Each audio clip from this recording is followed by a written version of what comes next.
a gente vai estar falando sobre um mesmo céu para múltiplas culturas, né? Sobre como diversas culturas se relacionam com o céu.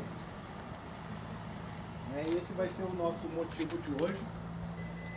A gente vai começar tentando entender por que a gente está falando sobre isso daqui hoje.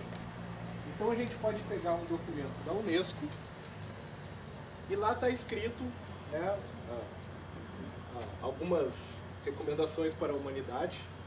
Respeitar e proteger os sistemas de conhecimento tradicionais, especialmente os das populações indígenas, reconhecer a contribuição dos conhecimentos tradicionais para a proteção ambiental e a gestão de recursos naturais, e favorecer as sinergias entre a ciência moderna e os conhecimentos locais. Então, é isso que a gente está tentando organizar hoje aqui, juntar o que a gente tem de moderno, de tecnologia, com os conhecimentos que a gente foi acumulando ao longo de séculos, de milênios, e que às vezes a gente acaba perdendo justamente porque agora a gente tem tecnologias que por vezes nos afastam de todo esse conhecimento.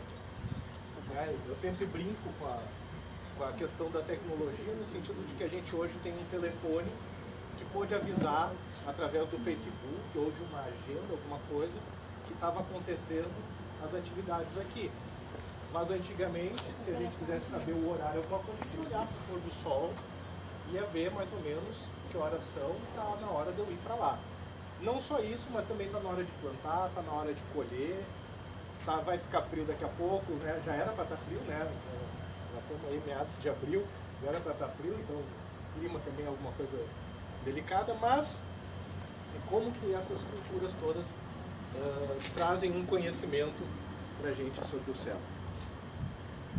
Ainda existe um comitê da Unesco, específico para esses assuntos, e ele está falando da importância de identificar, salvaguardar e promover propriedades culturais conectadas à astronomia. Então vai estar falando específico da astronomia.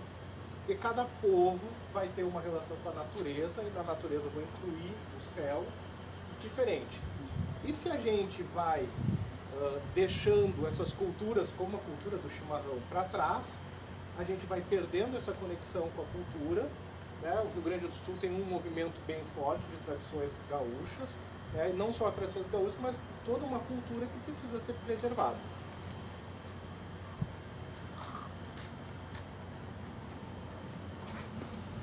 Então hoje, especificamente, a gente vai começar falando de arqueoastronomia, etnoastronomia e astronomia nas culturas. A gente vai falar de arqueoastronomia como sendo a relação entre povos que já não existem mais com a astronomia. Então, por exemplo, eu vou olhar as pirâmides do Egito, vou tentar imaginar uma conexão entre as pirâmides do Egito e o céu. Tem vários historiadores que buscam essa relação das pirâmides do Egito, elas estariam apontadas para a estrela Sírius, que é a mais brilhante do céu, elas teriam uma orientação específica. Eu vou ver as pedras de Stonehenge e vou tentar entender o que elas estão marcando, e elas vão estar marcando estações do ano, porque o pôr do sol, o nascer do sol vão acontecer de acordo com a posição daquelas pedras que estão lá. Então a arqueoastronomia vai fazer esse estudo, o estudo de populações que já não existem mais, através de registros arqueológicos, como que cada povo se relacionava com o céu. A etnoastronomia busca isso com populações ainda vivas. Então, como que essas populações estão olhando para o céu? Mas a gente vai estar interessado em ir um pouco mais além. E no sentido de como que essas culturas atuais, elas se relacionam com o céu, mas a gente vai tentar enxergar isso com os olhos deles. É muito complicado a gente enxergar com os nossos olhos como uma população está se relacionando com a astronomia atual. Isso é uma coisa. Agora a gente quer ver como que eles se relacionam com a natureza. E de novo, a natureza para mim envolve o céu. Esse então vai ser o motivo da nossa conversa de hoje, falando sobre como a gente encontra esses registros e o que esses registros nos dizem. Para falar disso, eu não sou um expert no assunto, tá? Eu sou um cara que gosta do assunto, está tentando aprender mais sobre o assunto. Então eu fui buscar informações sobre isso. Na busca dessas informações, eu encontrei um trabalho da Flávia Pedrosa e do de Castro, que eles falam sobre um antropólogo que veio no Brasil há muito tempo atrás, lá no início da colonização brasileira, né, o Claude d'Abbeville. E ele tem um livro que fala sobre a história dos padres capuchinhos quando eles vieram para o Brasil e encontraram os indígenas brasileiros.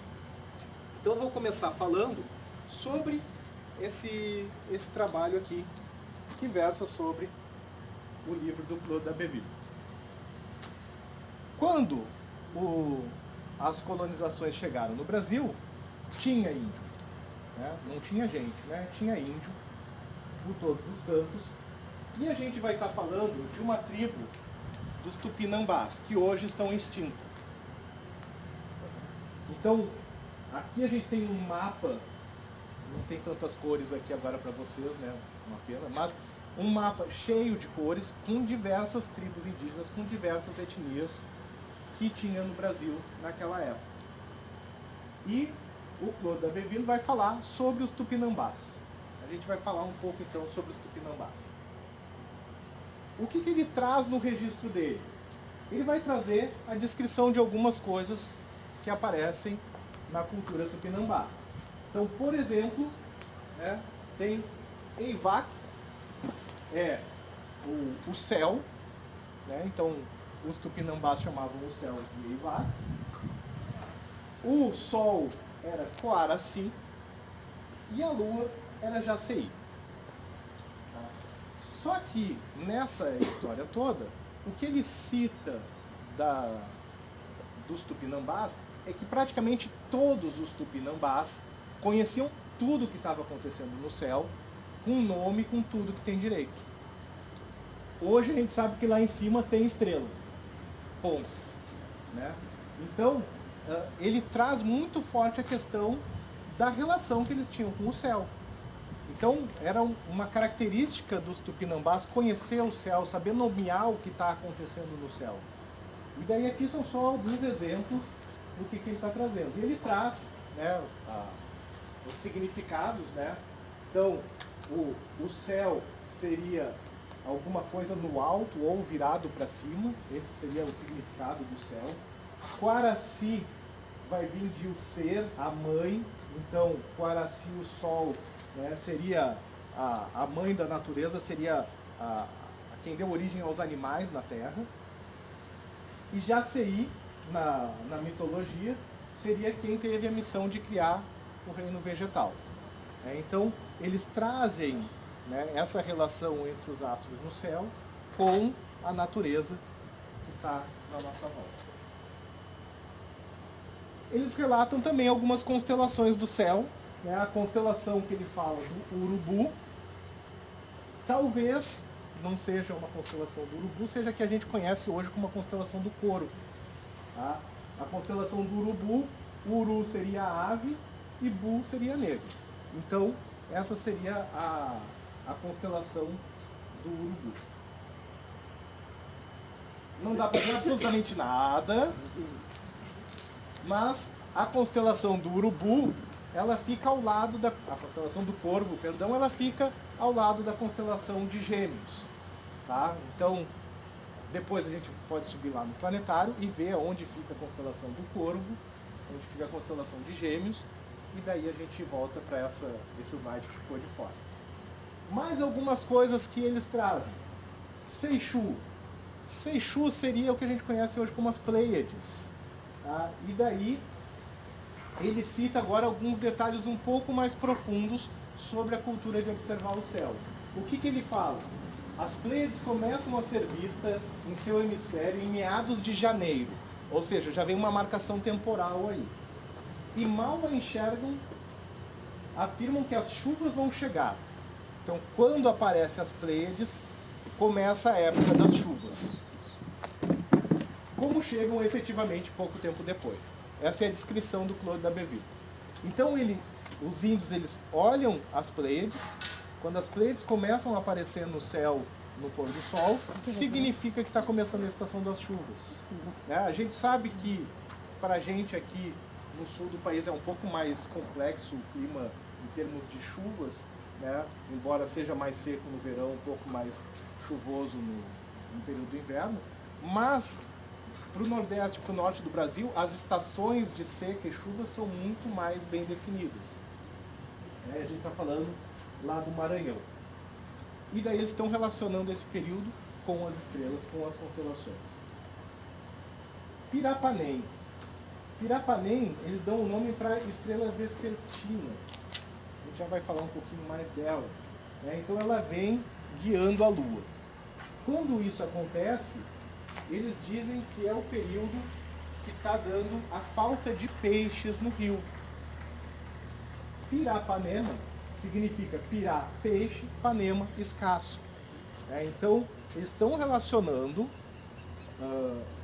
uma entidade, já vou falar mais sobre ela, que está aparecendo aqui, a estrela vespertina, com a época de reprodução dos peixes. Então, é isso que eu estou querendo trazer da relação entre o ser, a natureza e o céu.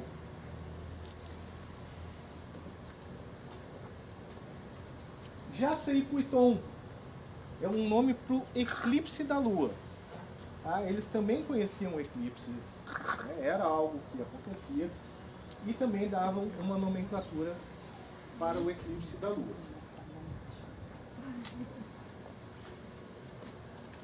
O planeta Vênus, que a gente estava falando agora há pouco, Vênus, ele por estar mais próximo do Sol do que a Terra, a gente enxerga Vênus sempre próximo do Sol. Só que a gente pode enxergar de duas formas. Ou o Sol vai se pôr e Vênus vai se pôr logo atrás do Sol, ou de manhã cedo, Vênus nasce e logo em seguida nasce o Sol. Vênus tem que estar sempre perto do Sol. Mercúrio e Vênus são os dois planetas mais próximos do céu, então a gente sempre enxerga eles próximos do Sol.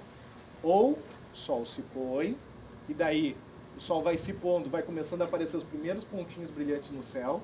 Vênus é extremamente brilhante, vai aparecer e logo em seguida ele se põe. Ou então, um pouquinho antes do Sol nascer, Vênus nasceu, subiu e logo em seguida o Sol nasce atrás, clareando o dia. Vênus a gente conheceu como estrela d'alva. Então, esse Vênus, eles chamam por dois nomes. Eles não chamam o Vênus um Vênus. Eles chamam, né, a que seria a estrela da tarde e a estrela da manhã. Vou me atrever a pronunciar, Yacei Tatauaçu, e a outra é a Pirapaném, que a gente acabou de falar. Então a Pirapaném fica associada à reprodução dos peixes. E isso vai acontecer pra gente em duas épocas distintas, né? Quando a gente vai enxergar Vênus logo após o pôr do Sol, a gente não está enxergando agora Vênus após o pôr do Sol, a gente está enxergando ele um pouquinho antes do nascer do Sol. E tudo isso vai se reunindo na construção de calendários. Então, como a gente já falou antes, que Seixu ou as Pleiades, né, eram vistas e nascendo ela começava o período de chuvas, depois que terminava o período de chuvas, eles voltavam a ver Vênus. Né? Vênus ia desaparecer por causa das chuvas, e eles iam voltar a ver as Pleiades, ou Seixu, né, quando parasse o período das chuvas. E isso é uma coisa que vai se repetir. Então eles constroem o calendário deles com a observação das Pleiades. A gente não precisa construir nosso calendário com a observação do Sol. A gente pode construir nosso calendário com a observação das Pleiades.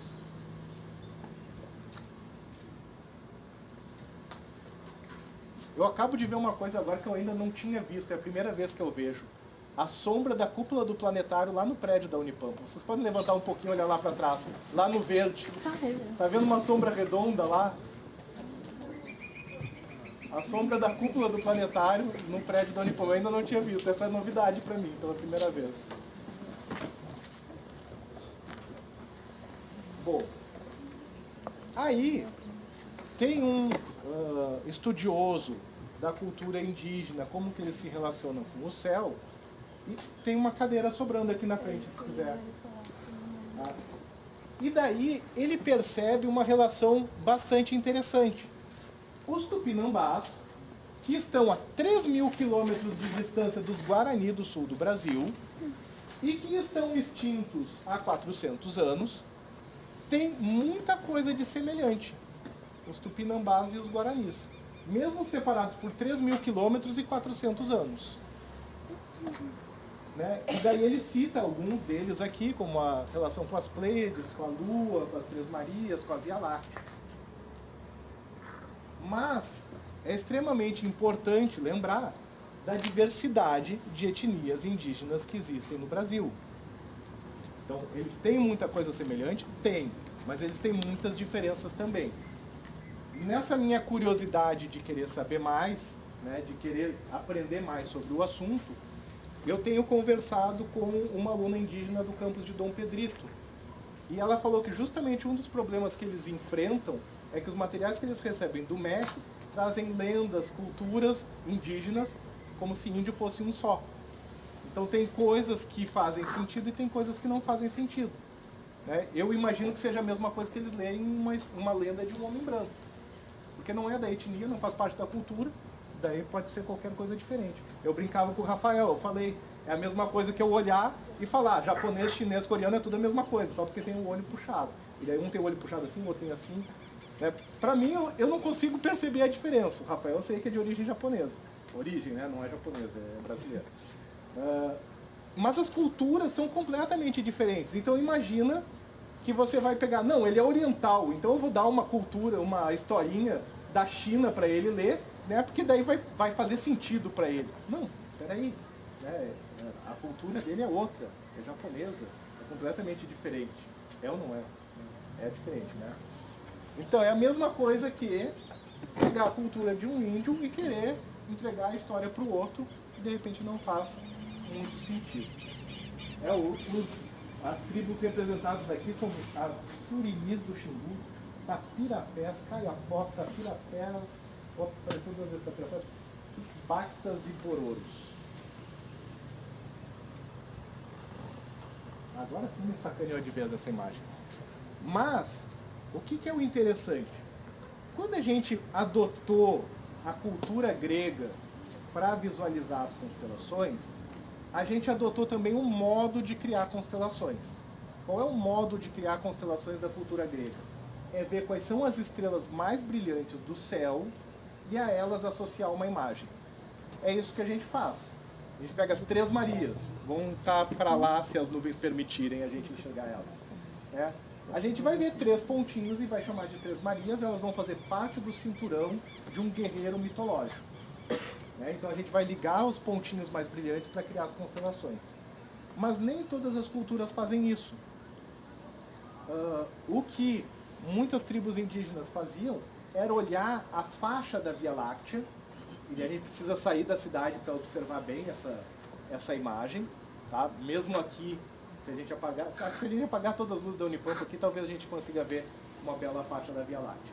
Mas com as luzes acesas fica impossível. A gente vê um pouquinho mais de estrelas numa região, mas não chega a ver aquela coisa esbranquiçada. Né? Via Láctea dos gregos vem o caminho de leite, né? Porque realmente fica uma faixa esbranquiçada.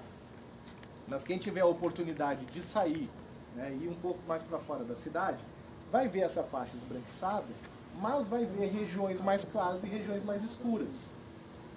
Então, a Via Láctea, que era o caminho da anta para os índios, ela também associava constelações com essas regiões mais claras e mais escuras. Ao invés de ligar os pontinhos mais brilhantes, a anta, por exemplo, que ninguém consegue ver aqui, ela era uma região escura da Via Láctea. Daí naquela região escura eles imaginaram a figura da anta. Então, quando a gente herdou a cultura grega, a gente herdou também um modo de criar as constelações. Um outro trabalho bastante interessante que eu li, né, a Flávia Pedrosa tem vários dele, ela vai aparecer várias vezes aqui, né, só que agora, como outros 2 viajantes vieram ao Brasil, Charles Frederick Hart e José Vieira Couto Magalhães, vão contar algumas impressões também sobre a cultura, né, que relaciona o homem e a natureza. E daí vem uma história, a anta e o jabuti.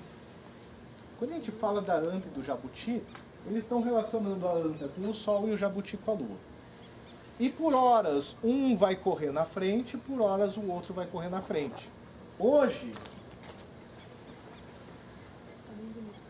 tá atrás da nuvem, mas a gente já viu a lua antes, né?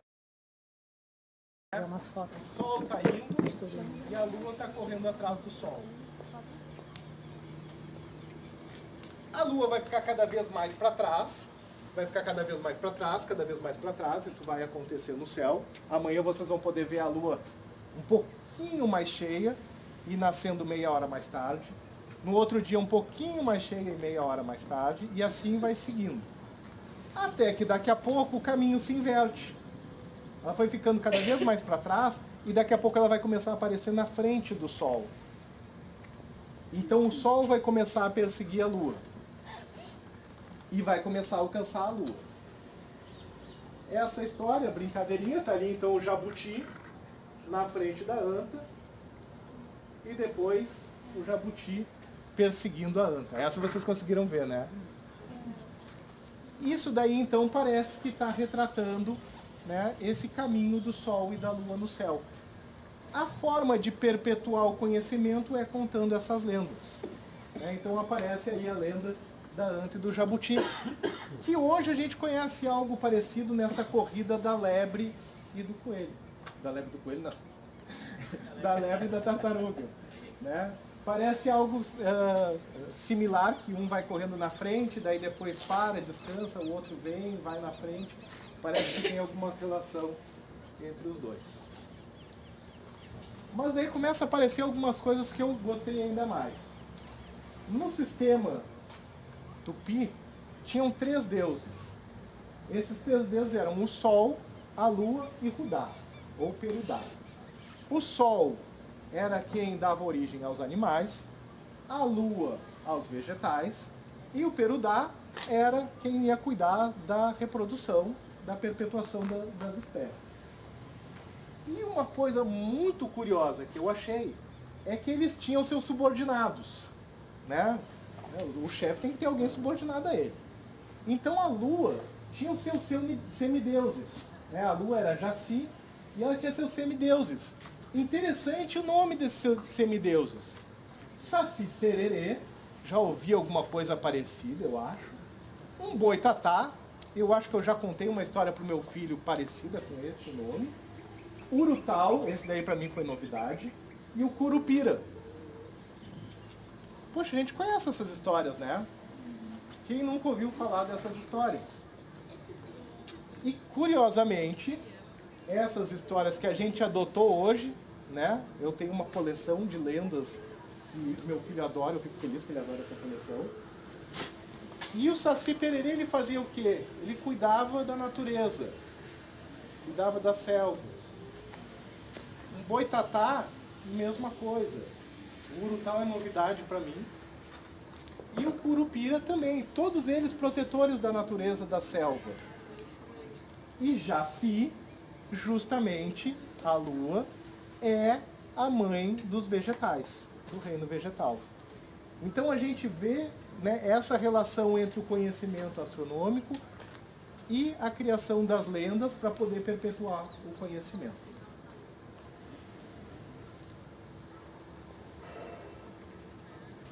Tem, né, trabalhos que vão se aprofundar um pouco mais nessa relação de o que essas lendas estão contando para a gente. Esse daqui é um deles, né, Mitos Indígenas e Valores Morais. Né? Ele tenta, através da investigação dos mitos indígenas, tentar descobrir o que eles estavam querendo passar de valores morais com essas lendas. E daí vem 2 lendas que são muito parecidas, e daí eu vou falar uma só, porque eu me confundo sempre com as duas, tá? Então eu vou fazer um misto das duas, mas a de Cuniba e Pareci. E elas dão conta do surgimento da Lua. A história é a seguinte, né? Os homens saíam da aldeia, e daí no caso, um dos índios saía da aldeia, e a irmã ficava sozinha, A Índia ficava sozinha. E toda noite aparecia um índio na rede dela. Ele ia lá incomodar ela, toda noite. Um dia ela se cansou, pediu para um outro índio um pote, já me esqueci o nome, mas de uma meleca gosmenta colorida que ia ser difícil de tirar, e deixou do lado da rede dela. A hora que o índio se aproximou e deitou com ela, ela molhou a mão no negócio e pá! Na cara do índio. No dia seguinte, como ele não ia conseguir tirar aquilo do rosto, né, se reuniram, ela pediu para reunir os índios da aldeia.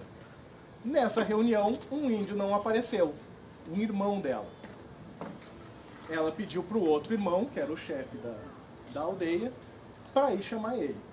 Resultado, né, tinha uma marca de mão. E daqui a pouco a gente já vai poder imaginar que isso daqui é a marca da mão.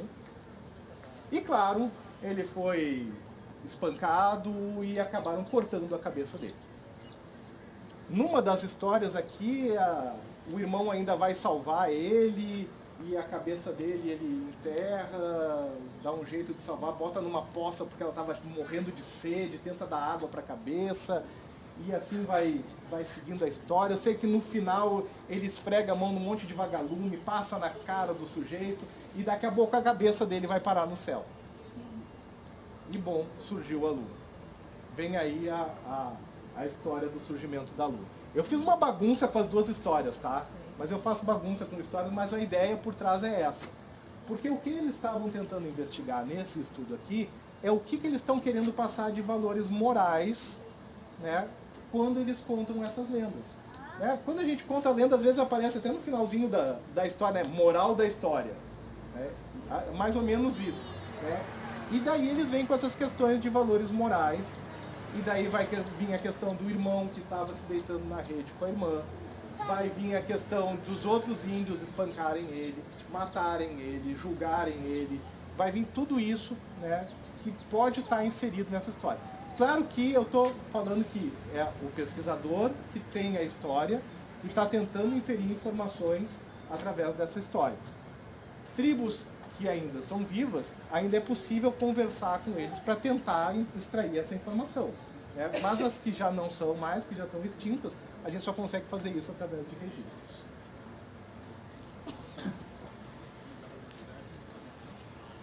Mais algumas coisas que vão aparecendo aqui. Daí, com relação à tribo dos Bororos, né, tem um ritual que... Deixa eu ver se eu consigo falar aqui. Não vou conseguir falar isso, tá?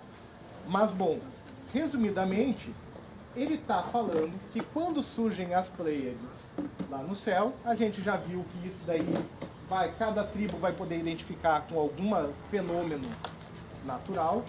Como eles queriam perpetuar aquele período, que nesse caso para essa tribo era o período de seca, como eles queriam perpetuar aquele período, eles faziam um ritual para queimar os pés das Pleiades, que era para as Pleiades não andarem, não conseguirem andar no céu, e eles poderem perpetuar aquele período que eles estavam desejando que continuasse. Então é a relação, né, da tribo, tudo isso é para destacar a relação da tribo com a natureza. Os Rikubugu, né, Meri era o sol, Ari era a lua, e o interessante dessa história é que eles eram irmãos antropomórficos. Né? A gente não está falando de o sol, de a lua. Né? A gente está falando de sol e lua, seja lá o que for. Né? A sexualidade está muito mais presente, né, na nossa cultura do que em algumas culturas indígenas. Em algumas deve estar muito forte, em algumas muito fracas. Isso vai variar em cada uma.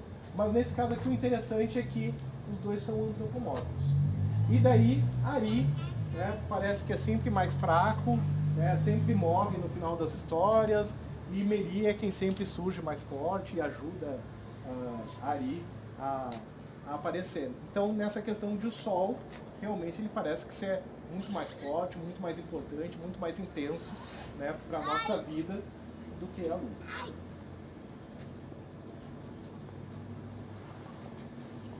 destacar mais alguns trabalhos, né? O Valmir, ele já esteve aqui com a gente em Bagé 2 anos atrás, se não me engano.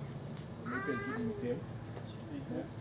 E daí ele contou que ele foi visitar a tribo dos tucanos e que eles, quando atribuem, né, eles são muito piadistas, né? E eles têm um ritual para atribuir o nome para quem está entrando na aldeia. Todo mundo que entra na aldeia recebe um nome tucano depois de um ritual, né?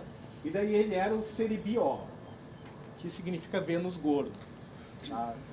Depois eu falo para vocês procurarem na internet o Valmir Tomás Cardoso.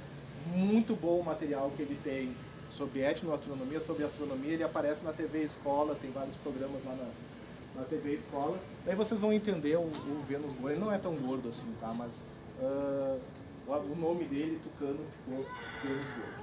Ele foi lá fazer um trabalho para compreender a cultura tucano, mas construindo um calendário dinâmico. Esse calendário, então, ele vai ter uma dinâmica que foi construída, então, é com uma tribo atual, a gente está falando, né? Não estou falando de coisas mais antigas, né? Mas esse calendário, então, ele construiu junto com os tribos da aldeia, e daí eles relacionam a época em que os vegetais vão surgir, vão morrer, a época de reprodução dos animais, com o que está acontecendo no céu. Então eles vão ter um calendário onde é possível, né, identificar a relação com os astros do céu e o que está acontecendo na natureza. E esse calendário ainda é dinâmico porque ele pode ser alterado ao longo do tempo, né, conforme a natureza vai se modificando. Ele traz algumas constelações tucano, uma delas é a Cipé Fairó, que é conhecida como a jararaca do ânus grande. Está quase dando para ver. Ela compreende uma grande região do céu. A constelação que a gente conhece como constelação do Escorpião faz parte da jararaca do ânus grande. E para a tribo tucano, essa jararaca do ânus grande, com o passar do tempo, ela vai se movimentando no céu e em um dado momento ela encosta o ânus na terra. Na terra não, na água. Quando ela faz isso, os peixes entram para dentro da jararaca. E ao entrar para dentro da jararaca, eles desaparecem do rio. Mais um exemplo de uma lenda contada com a relação do céu como marcador de tempo e os fenômenos da natureza. É isso que tenta se entender quando vai se trabalhar com astronomia nas culturas. Agora está começando a ficar um pouco mais bonitas as imagens. Aí tem uma outra constelação, que é a constelação da Ema. E lembra que eu falei que além de que os gregos vão marcar estrelas brilhantes no céu, algumas tribos vão olhar para faixas mais brilhantes, mais escuras. Aqui tem um exemplo de uma mistura de tudo. A constelação da Ema, a plumagem da Ema é dada por uma faixa mais brilhante da Via Láctea. Então uma faixa mais brilhante da Via Láctea vai constituir justamente a plumagem da Ema. Essa Ema está tendo a cabeça dela segura pelo que a gente conhece como Cruzeiro do Sul. O Cruzeiro do Sul está segurando a cabeça da Ema, porque a maldita da Ema já comeu 2 ovos, que são Alfa e Beta, as 2 estrelas mais brilhantes da constelação de Centauro. A Ema já comeu. Vejam que as estrelas mais brilhantes não estão na ligação que a gente está fazendo aqui, elas estão dentro do pescoço da Ema. Então o Cruzeiro do Sul está segurando a cabeça da Ema porque ele já comeu 2 ovos e está querendo comer mais. Mas também é interessante o fato de que a plumagem da Ema é dada pela faixa mais brilhante da Via Láctea.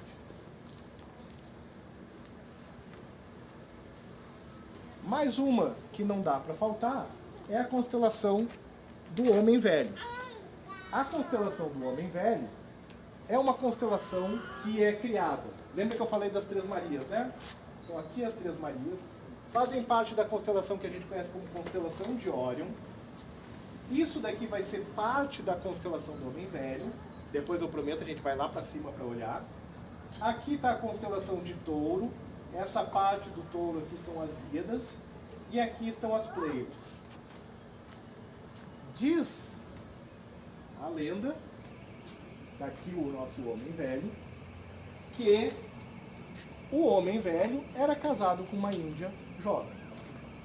E a índia, na verdade, estava interessada no cunhado, mais jovem. Eles planejaram juntos matar o homem velho. Não me pergunta por quê, mas eles tiveram a brilhante ideia de cortar a perna do índio para matar ele. Acho que era para ver sofrer mesmo, tá? Por isso que a constelação aparece com uma perna maior e uma menor. E ele ainda aparece com um apoio aqui para poder aparecer lá no céu. Ao cortar a perna do índio, o índio está morrendo, e isso acontece em muitas culturas, em muitas constelações. Os deuses, para salvar o índio, fazem o quê? Jogam ele lá para o céu. E daí ele está salvo. Mas vem aí, e a gente pode pensar, será que eles estavam querendo passar alguns valores quando eles estão falando dessa lenda? Pode ser. Tem uma que eu gosto, a minha esposa não deve gostar dessa, mas eu gosto dessa. A lua, ela na verdade é um homem. E ele é um homem que tem duas mulheres. Eu só tenho uma, tá? Só para deixar claro. Tenho 2 filhos, mas só uma mulher. Então, o Lua tem 2 mulheres. Nessa história de ter 2 mulheres, ele tem uma mulher que, olha, é genial. Cara, ela faz bolo de cenoura, bolo de chocolate, ela faz lasanha, tudo que tem direito ela faz. E daí ele vai engordando, engordando, engordando, engordando, engordando, engordando, engordando. Só que ele é um índio justo. Não é índio não, ele é o Lua, né? Ele é um Lua justo. Ele passa metade do tempo com uma mulher e metade do tempo com a outra mulher. Só que a outra mulher é uma miserável, malvada, não quer saber de cozinhar para ele, só quer saber de fazer outras coisas. E daí ele não tem comida. Ele não tem comida e ele vai emagrecendo, emagrecendo, emagrecendo, emagrecendo, emagrecendo, emagrecendo, emagrecendo. Aí, chega na hora de trocar de mulher de novo, volta quem?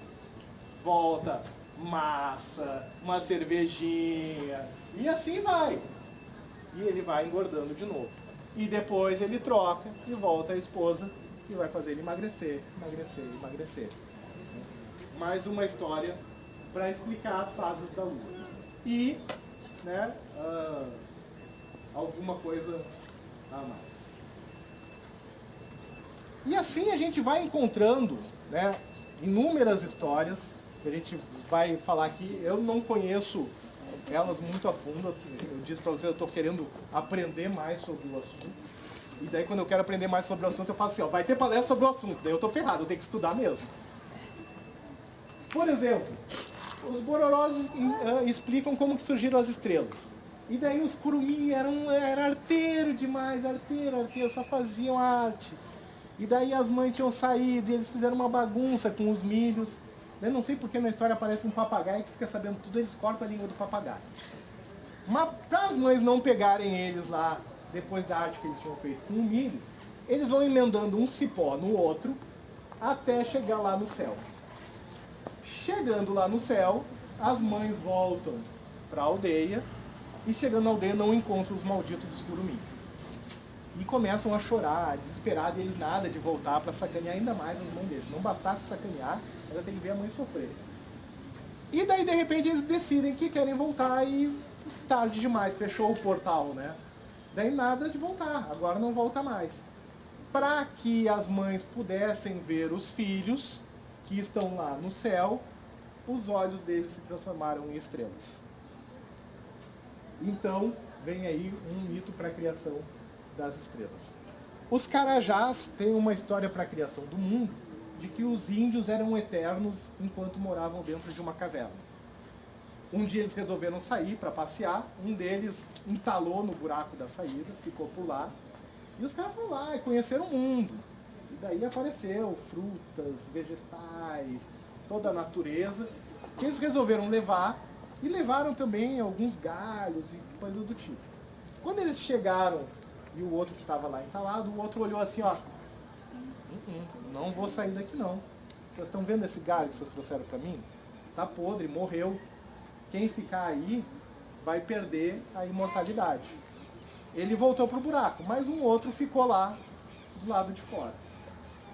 O que ficou do lado de fora deitou lá, esparramado no chão, e passou um urubu voando.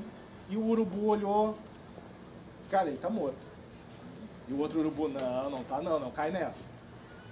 Ele tá morto, eu vou lá. Quando ele chegou lá, o índio segurou ele. E para soltar o urubu, ele disse que ele queria as coisas mais bonitas da terra. E daí o urubu deu para ele as estrelas, deu para ele a lua, deu para ele toda a natureza. E assim foi surgindo o mundo. O Zinhegatu tem uma história para contar a origem do mundo, de que no princípio só tinha ar e água. E então Tupana desceu, né, na terra, e quando ela está tocando a água, chegando na água, o sol surge. E quando o sol surge, a pele dela vai começando a ressecar. E quando o sol se põe, a pele toda se derrama pela água. Ao se derramar pela água, cria a terra. No dia seguinte, quando surge o sol, Tupana, vendo tudo aquilo desabitado, vai lá, junta um pedacinho de terra e criou o ser humano. E assim surge o mundo segundo o Zinhegatu.